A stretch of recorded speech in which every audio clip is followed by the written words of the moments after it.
Bueno, hola chicos, ¿cómo les va?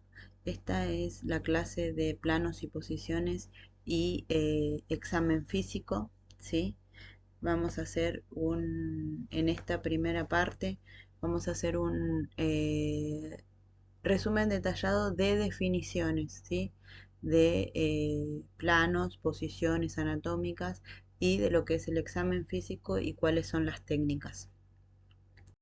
Bueno, para empezar vamos a hablar un poquito de lo que es la posición anatómica, que es una postura de referencia universal utilizada en anatomía para describir con precisión la ubicación de estructuras del cuerpo humano, ¿sí? Esto nos establece un punto de partida común para que los profesionales de la salud, en este caso nosotros, enfermeras, podamos comunicarnos de manera clara y coherente, ¿sí? Hay características de la posición anatómica, como se ve en la imagen, es el cuerpo erguido, o sea, de pie, ¿sí? La cabeza recta mirando al frente, también los ojos mirando al frente y al mismo nivel, ¿sí? Es la mirada hacia el horizonte, se dice, brazos extendidos a los lados del cuerpo, palmas de las manos hacia adelante, piernas rectas y ligeramente separadas, pies apuntando hacia adelante, ¿sí? Como se ve en la imagen. Bueno, acá vamos a definir lo que son los planos anatómicos, que también se utilizan para el estudio del cuerpo humano y para posicionar y localizar estructuras corporales, ¿sí? Por eso mismo los planos anatómicos son cortes imaginarios, como dice acá la filmina, que dividen el cuerpo para describir la localización o dirección de estructuras corporales, ¿sí? Como se ve en la imagen, los que están en los recuadros celestes son los planos, ¿sí? El primero es el plano sagital o medial, que divide el cuerpo en mitad derecha e izquierda. El plano coronal o frontal, que divide el cuerpo en parte anterior o frontal y posterior o dorsal. Y el tercer plano, que es el transversal, también llamado horizontal o axial, que divide el cuerpo en parte superior o cefálica e inferior o caudal. Bueno, después tenemos la definición de lo que es ejes corporales, que son líneas imaginarias que atraviesan el cuerpo en distintas direcciones. Se usan para describir movimientos y orientaciones. Si vemos en la imagen anterior de los planos, los ejes están determinados con puntitos rojos, ¿sí? Tenemos tres ejes, ¿sí? El longitudinal, vertical o cráneo caudal, que va de arriba hacia abajo o de la cabeza a los pies y está relacionado con movimientos de rotación. En la imagen de la derecha se puede ver en la última imagen, ¿sí? De abajo, donde están los movimientos de rotación de la cabeza y de las piernas. Después tenemos el eje transversal o lateral, que va de lado a lado o de hombro a hombro y que está relacionado con movimientos de flexión y extensión. Acá en las imágenes de arriba de la derecha se pueden ver la flexión y extensión de las piernas, de los brazos, de la cabeza, ¿sí? De todo el cuerpo en sí, que hace flexión y extensión. Y en el tercer eje, que es el anteroposterior o dorso ventral, que va de adelante hacia atrás, relacionado con movimientos de abducción y aducción, ¿sí? Que se ven reflejados en la imagen de abajo en el centro. Bueno, también para su estudio podemos encontrar que el cuerpo se divide en cavidades. Estas son espacios dentro del cuerpo que contienen órganos y tejidos. Podemos encontrar la cavidad dorsal, ¿sí? Que contiene la cavidad craneal y la cavidad espinal, y la cavidad ventral, que contiene la cavidad torácica, la cavidad abdominal y la cavidad pelviana, ¿sí?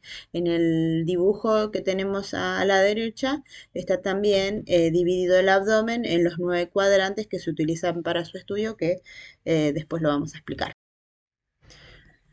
Bueno, también tenemos los términos proximal, medial y distal, que son fundamentales en lo que es la anatomía humana y para poder nosotros posicionar las distintas estructuras o los distintos órganos para el estudio, ¿no? Sí, tenemos los términos que se utilizan son proximal, medial y distal. proximal, que se refiere a algo que está más cerca del tronco o del punto de origen del cuerpo, como el hombro es proximal al codo, ¿sí? Medial se refiere a algo que está más cerca de la línea media del cuerpo, como el muslo, está más cercano al cuerpo. Distal se refiere a algo que está más lejos del punto de origen, como la muñeca es distal al codo, el pie es distal al tronco también, ¿sí? En esta imagen se describen las posiciones de los pacientes en cama para la exploración física, algunas en el capítulo 30 del Potter, que es donde se desarrollan todos estos temas, hay un cuadro donde se determinan las posiciones anatómicas y la revisión de los órganos que se hace según la posición, ¿sí? Es un cuadro muy completo, mírenlo.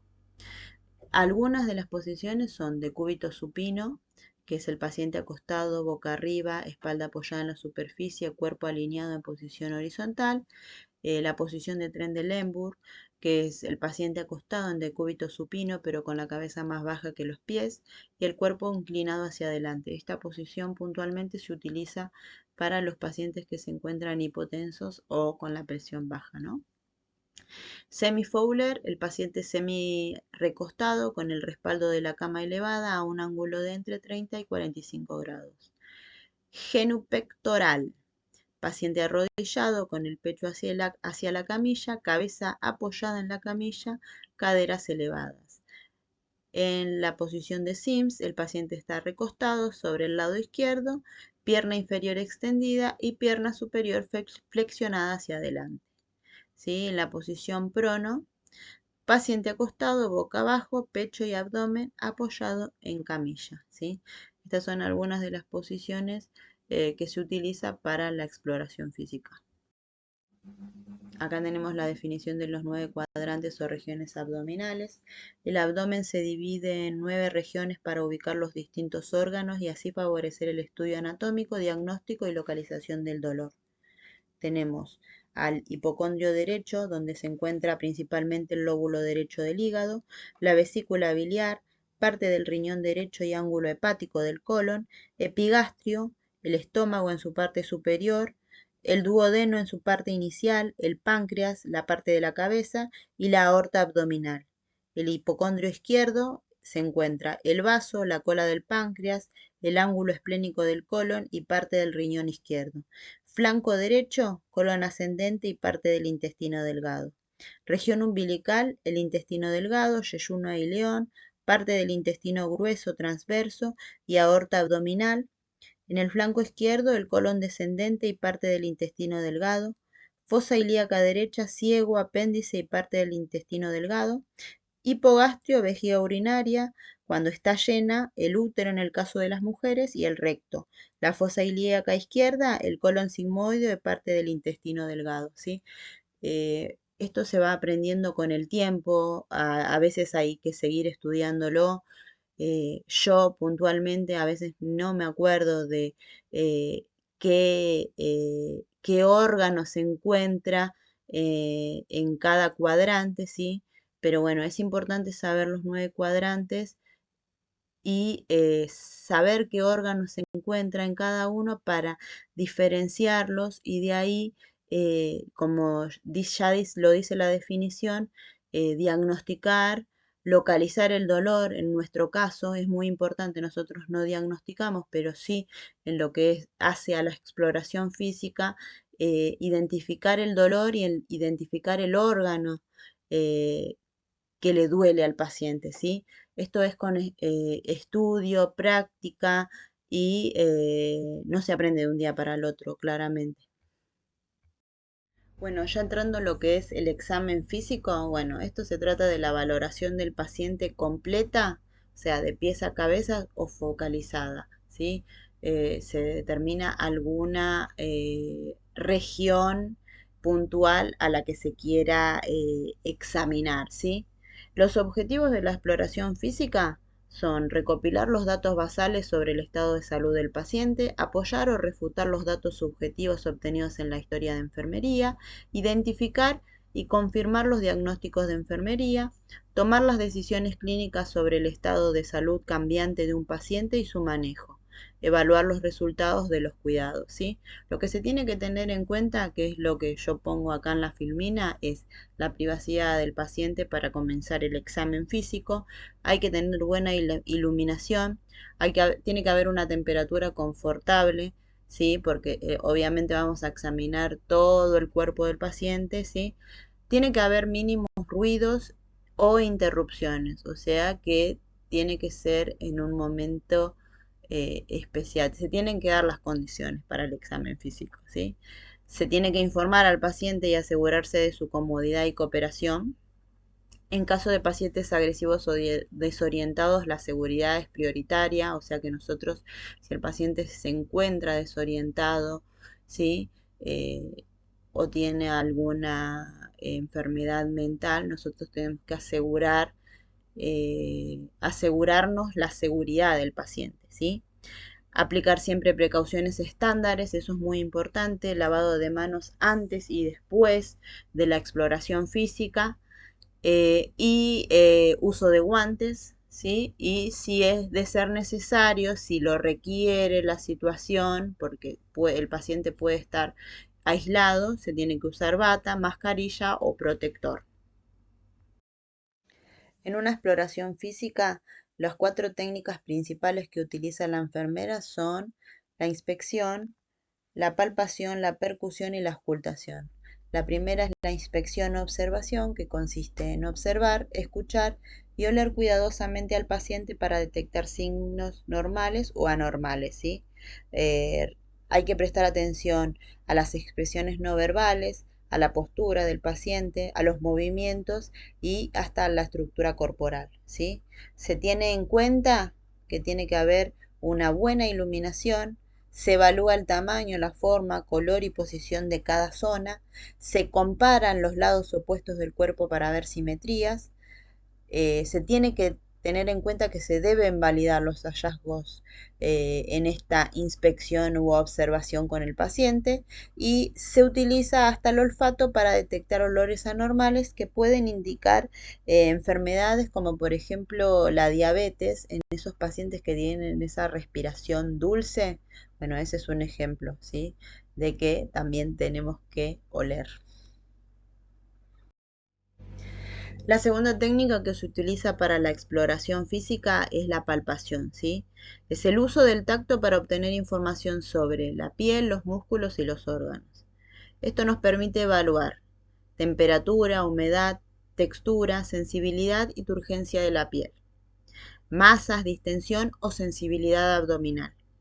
Las técnicas de palpación son utilizando la yema de los dedos y la palma para todo lo que es textura, tamaño y consistencia, el dorso de la mano para lo que es la temperatura y los dedos y la palma para lo que son las vibraciones.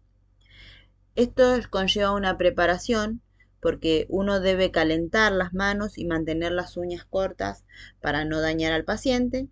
Usar un acercamiento suave y respetuoso porque obviamente implica que uno toque al paciente, entonces uno siempre tiene que explicarle y ser respetuoso y cuidadoso, ¿sí? Orientar al paciente para que se relaje, porque obviamente también es algo que lo puede incomodar al paciente, ¿sí? Si bien es algo que hay que hacerlo, eh, hay que tranquilizar al paciente. Pedir que indique las zonas sensibles y palparlas al final y observar signos no verbales de malestar.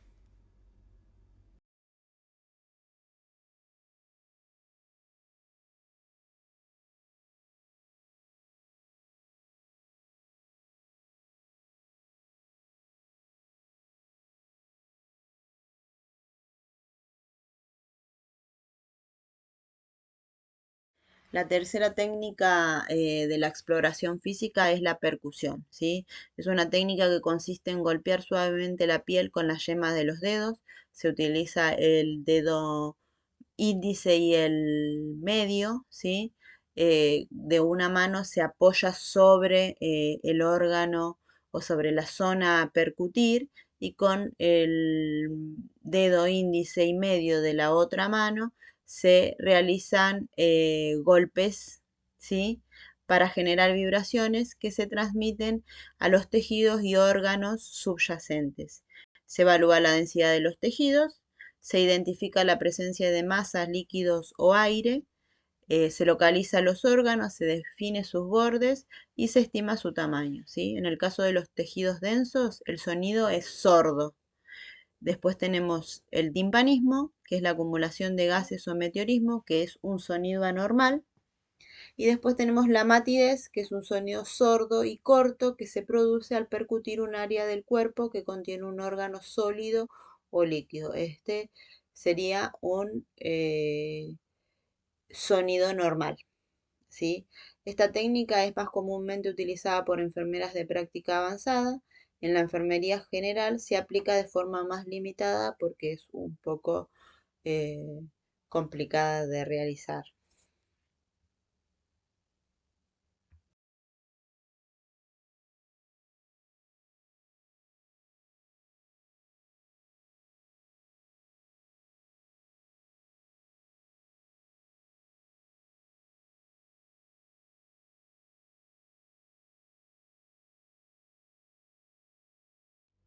Bueno, la cuarta técnica para la exploración física utilizada por enfermería es la ocultación, ¿sí? Es una técnica que permite escuchar sonidos corporales para evaluar el funcionamiento de órganos internos.